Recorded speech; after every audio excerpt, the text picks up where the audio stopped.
ঠিক আছে, এখন আমরা দেখব আপনি কীভাবে হচ্ছে যে কোনো টিচার টাকা যদি দেয় তাহলে আপনি কীভাবে হচ্ছে কি মানি রিসিটটা কাটবেন। প্রথমে আপনি হচ্ছে যে আমাদের যে ওয়েবসাইটে মেনু আছে, আপনি সেই মেনুতে চলে যাবেন। মেনুতে যাওয়ার পরে হচ্ছে যে আপনি মনে করেন যে আমরা আগে একটা অ্যাসাইনমেন্ট খুঁজে বের করি, যে অ্যাসাইনমেন্ট থেকে আমরা টাকা দিব।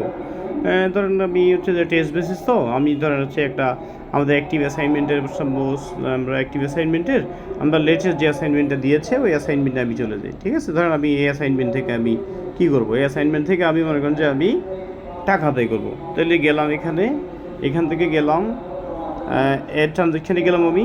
এরপরে আমি টিচার্স কোডটা দিয়ে সার্চ দিলাম। টিচার্স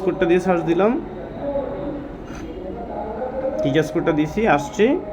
কোনটা আপনি ভালো মতো খেয়াল করবেন, টিউশন কোডটা খেয়াল করবেন, টিচারের ডিটেলস খেয়াল করবেন।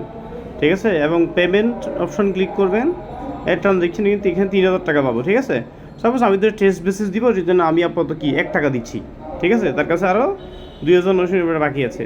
বাকি টাকাটা কয় তারিখ পে করবে, আপনি ডেট দিবেন বাকি টাকাটা কয় তারিখ পে করবে। Okay fine.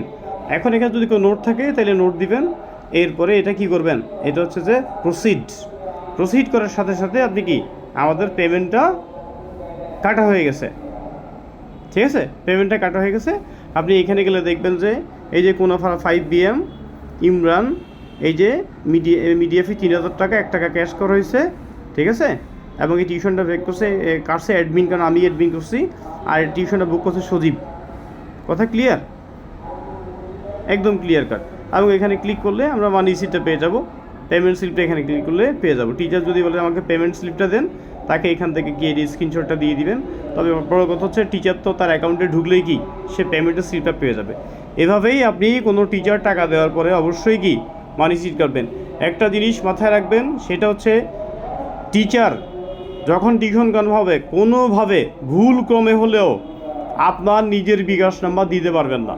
আপনি নিজের বিকাশ নাম্বার দেওয়া মানে হলো আপনি মনে মনে হোক আর যেই হোক না, আপনি করাপশন করার জন্য করছেন। আমি ধরে নিব আপনি করাপশন করার জন্য এই কাজটা করছেন, কারণ আমাদের অফিসিয়াল বিকাশ, সকেট, নগদ, merchant, bank account, visa card, debit card everything আছে। এরপরও আপনি আপনার বিকাশে টাকা নেওয়ার মানে হলো আপনি করাপশন করতে চাইছেন, এবং এটা গুরুত্বপূর্ণ এবং মারাত্মক অপরাধ। সো এটা বি কেয়ারফুল। কোনোভাবেই আপনার পার্সোনাল নাম্বারে আপনি টাকা বিকাশে নিতে পারবেন না।